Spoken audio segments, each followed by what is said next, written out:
প্রিয় শিক্ষার্থীবৃন্দ, আসসালামু আলাইকুম। ইউটিউব চ্যানেল আতিক 83 ম্যাথ হতে স্বাগত জানাচ্ছি। আমি আতিকুর রহমান। আলোচনা করছি প্রশ্ন ইন্টিগ্রাল ক্যালকুলাসের মৌলিক উপাদ্য বর্ণনা সহ প্রমাণ করো। আবার বলছি, ইন্টিগ্রাল ক্যালকুলাসের মৌলিক উপপাদ্য বর্ণনা সহ প্রমাণ করো। যদি f of x function a, b বদ্ধব্যবধিতে অবিচ্ছিন্ন ও এফ এক্স সমান এফ ড্যাশ এক্স হয়, তবে integration a to b f of x dx সমান f of b minus f of a. এটাই আমাদের ইন্টিগ্রাল ক্যালকুলাসের মৌলিক উপাদ্য। তাহলে এটা প্রমাণ করার জন্য ধরি a, b বদ্ধব্যবধিতে x1, প্রথম হচ্ছে দেখো x1 x2 x3 dot dot xn minus 1 এরূপ বিন্দু। আবার বলছি ধরো a সমান হচ্ছে x0 আর b হচ্ছে xn। এর ভিতরে বিন্দু আছে x1 x2 x3 dot dot, এখানে আছে কত বলতো এরকম অসংখ্য বিন্দু xn মাইনাস 1। এরূপ বিন্দুসমূহ যেন a সমান x0, তার থেকে বড় x1, তার থেকে বড় x2 x3 dot dot xn minus 1, তার থেকে বড় হচ্ছে xn হচ্ছে b হয়। এখানে উপব্যবধি যেমন a থেকে x1 এবং বিন্দুসমূহ a, b বদ্ধব্যবধিকে a, x1 x1, x2 x2, x3 dot dot xn minus 1, xn উপব্যবধিতে বিভক্ত করে। এই উপব্যবধিগুলোর দৈর্ঘ্য যথাক্রমে উপব্যবধি সময়ের দৈর্ঘ্য যথাক্রমে del1, এটার দৈর্ঘ্য হচ্ছে কত del1, del2 এটার দৈর্ঘ্য del2, এটার দৈর্ঘ্য del3 ডট ডট এটার দৈর্ঘ্য del n, এরকম ধরে নিচ্ছি। আবার যেহেতু এফ ড্যাশ এক্স সমান এফ অফ এক্স, এটা আমাদের কল্পনা করা হয়েছে বা ধরা হয়েছে, সুতরাং এফ এক্স ফাংশন মধ্যমান উপপাদ্যের সকল শর্ত সিদ্ধ করে। আমরা গড় মান উপপাদ্য করেছি, মধ্যমান উপপাদ্য করেছি, সেই অনুযায়ী মধ্যমান উপপাদ্যের সকল শর্ত সিদ্ধ করে। সকল শর্ত যদি সিদ্ধ করে তাহলে অন্ততপক্ষে একটি বিন্দু u r belongs to x r minus 1, x r এর জন্য পাই f of x1 minus f of x0 equal x1 minus x0 equal এখানে হবে এফ ড্যাশ ইউ। লক্ষ্য করো, এখানে কিন্তু আমাদের প্রশ্নে বলা ছিল এফ অফ ইউ এক্স সমান f of x F dash x. তাহলে আমরা কিন্তু এখানে এফ ড্যাশ এক্স, তাহলে এফ ড্যাশ যদি এক্স না হয় এফ ড্যাশ ইউ হয়, তাহলে এখানেও কিন্তু আমরা লিখতে পারি এফ অফ ইউ। আর যদি এখানে u1 হয় তাহলে এখানে u1, এখানে যদি u2 হয়, দেখো লক্ষ্য করো, এখানে যদি u2 হয় তাহলে এখানে লিখবো u2। তাহলে দেখো f of x1 minus f of x0 equal x1 minus x0 f dash u1, আর x1 মাইনাস x0 এটা হচ্ছে del1 হচ্ছে এটা দৈর্ঘ্য, এফ অফ ছোট হাতের এফ অফ u1। পরটা আবার দেখো f of x2 minus f of x1 equal x2 minus x1 x2 minus x1, এটা কিন্তু গড় মান উপপাদ্য অনুযায়ী এফ ড্যাশ u2। তাহলে দেখো x2 মাইনাস x1 এটা হচ্ছে del2, আর এটা হচ্ছে এফ অফ u2। পরটা দেখো f of x1 3 minus f of x2 equal x3 minus x2 F dash u3 equal del3 F of u3। এভাবে যেতে যেতে আমরা f of xn minus f of xn minus 1 equal xn minus xn minus 1 F dash un equal এটা হচ্ছে del n আর এটা হচ্ছে F of un, এটা আমরা পাচ্ছি। আশা করি এই পর্যন্ত বুঝতে পেরেছ। এখানে আরেকটু বলে রাখি যে গড় মান উপপাদ্যের যে বিষয়টা ছিল এ কমা বি বদ্ধ ব্যবধিতে অবিচ্ছিন্ন আর এ কমা বি খোলা ব্যবধিতে অন্তরীকরণযোগ্য, সেই ক্ষেত্রে কিন্তু সূত্রটা ছিল এরকম, f of b minus f of a সমান বি মাইনাস এ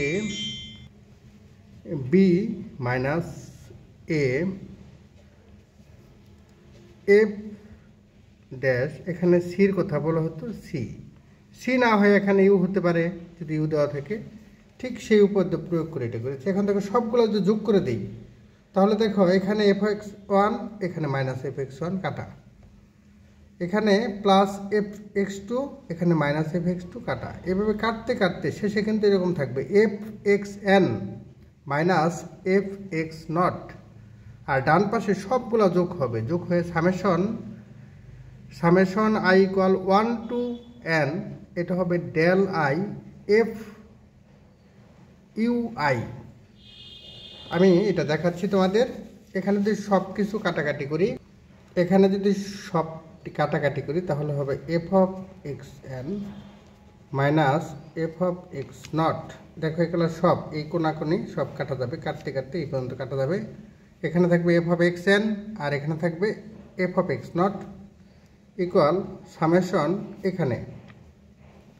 এখানে হবে আই থেকে যদি ধরি আমরা আই 1 থেকে এন পর্যন্ত, এখানে del i f of u i, এরকম আমরা পাবো। এটাকে যদি আমরা আর দ্বারা প্রকাশ করি, আর ইকুয়াল, তাহলে কিন্তু এখানে লিখতে হবে আর, এখানে লিখতে হবে কত আর। এখন দেখো তাহলে সবগুলো যোগ করে f of x n minus f of x not equal summation r equal 1 to n del r f of u r, এরকম পাচ্ছি। তাহলে এক্স এন মানে বি, এটা আমাদের প্রথমে শুরুতে ছিল যে আমরা ধরেছিলাম এ সমান হচ্ছে এক্স নট আর বি ধরেছিলাম এক্স এন, তাহলে আমরা ধরবো এটা f of b minus f of a equal summation r equal 1 to n del r f of u r. এবার এই বিন্দুগুলা দেখো, লক্ষ্য করো, এখানে আমরা যেরকম ভেবেছিলাম এ হতে বি পর্যন্ত, অর্থাৎ এ ছিল এক্স নট আর বি ছিল এক্স এন, এখানে নির্দিষ্ট বিন্দু না করে এন যদি অসীম সংখ্যক বিন্দু হয়, অর্থাৎ এরকম কোটি কোটি বিন্দু যদি হয় অসীম সংখ্যক বিন্দু, সেই ক্ষেত্রে কত হবে সেটা বলা হচ্ছে। যেহেতু এফ অফ এক্স অবিচ্ছিন্ন, সুতরাং এন টেন্ডস টু ইনফিনিটি, তার মানে এটা কিন্তু অসীম সংখ্যক বিন্দুতে নেওয়া যায়, তখন এই যে ডেল মানে যে আমাদের যে ক্ষুদ্র একটা থেকে আরেকটা দূরত্ব বের করছিলাম, বা এটা দৈর্ঘ্য এক বিন্দু থেকে আরেক বিন্দু দূরত্ব, সেই দূরত্বটা তখন জিরোর কাছাকাছি হয়ে যাবে। তাহলে তখন লেখা যায় এটা f of b minus f of a limit n tends to infinity r equal 1 to n del r f of u r. এটাকে এই ডান পাশকে ইন্টিগ্রেশনের সূত্র ব্যবহার করে লেখা যায় এ to B, integration a to B, এটা লেখা যায় এফ অফ এক্স ডিএক্স, এটা ইন্টিগ্রেশনের সূত্র। তাহলে ইন্টিগ্রেশন করতে বলতো a to b f of x dx. অতএব এটাকে বাম পাশে নিয়ে যাই, অতএব f of x integration f of x a to b dx সমান f of b minus f of a. আশা করি বুঝতে পেরেছ। আমি আবার প্রথম থেকে বলছি প্রথম থেকে প্রশ্ন, ইন্টিগ্রাল ক্যালকুলাসের মৌলিক উপপাদ্য বর্ণনা সহ প্রমাণ করো। আচ্ছা প্রিয় শিক্ষার্থীবৃন্দ, একই সাথে বলে রাখছি আমার এই কোর্সের পেড কোর্স চলমান আছে। তোমরা পেড কোর্স পেতে 01571721978 নাম্বারে নক দাও।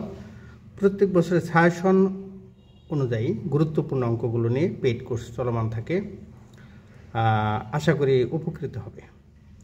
তাহলে আবার বলছি, ইন্টিগ্রাল ক্যালকুলাসের মৌলিক উপপাদ্য বর্ণনা সহ প্রমাণ করো। তাহলে যদি f of x function a comma b বদ্ধব্যবধিতে অবিচ্ছিন্ন ও অন্তরীকরণযোগ্য হচ্ছে এফ অফ এক্স সমান হচ্ছে এফ ড্যাশ এক্স হয়, তবে integration a to b f of x dx সমান f of b minus f of এ।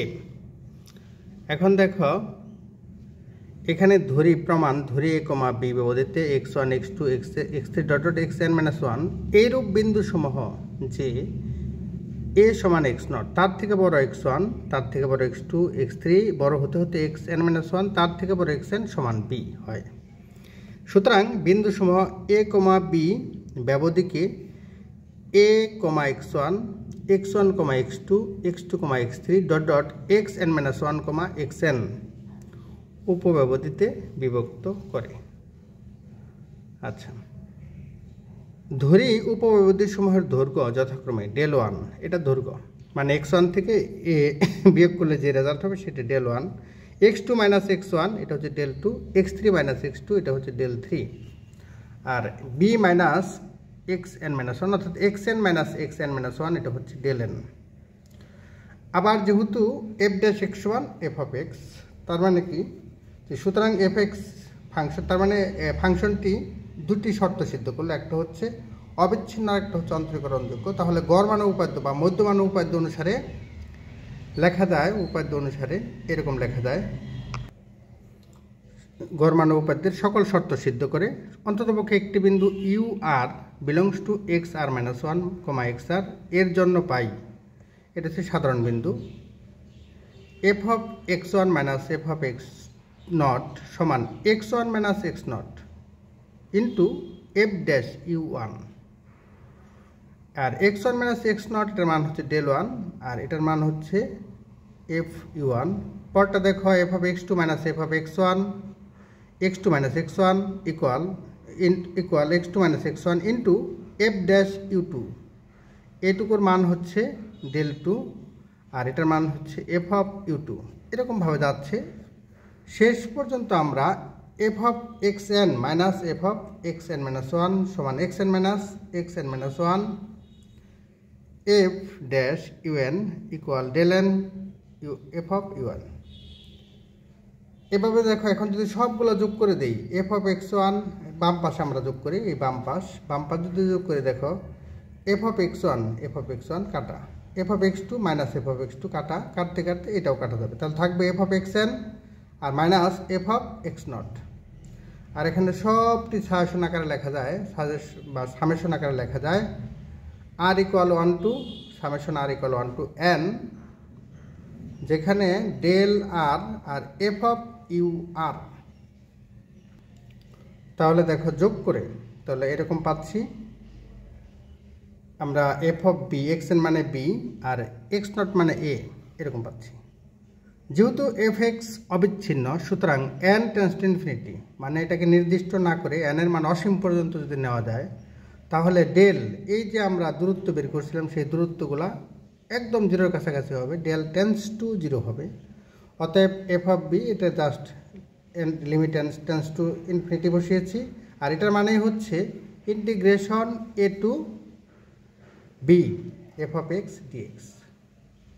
তাহলে লেখা যায় integration a to b f of x dx সমান f of b minus f of a. আশা করি বুঝতে পেরেছ। নিয়মিত চর্চা করো, ভালো ফলাফল অর্জন করো। আল্লাহ হাফেজ।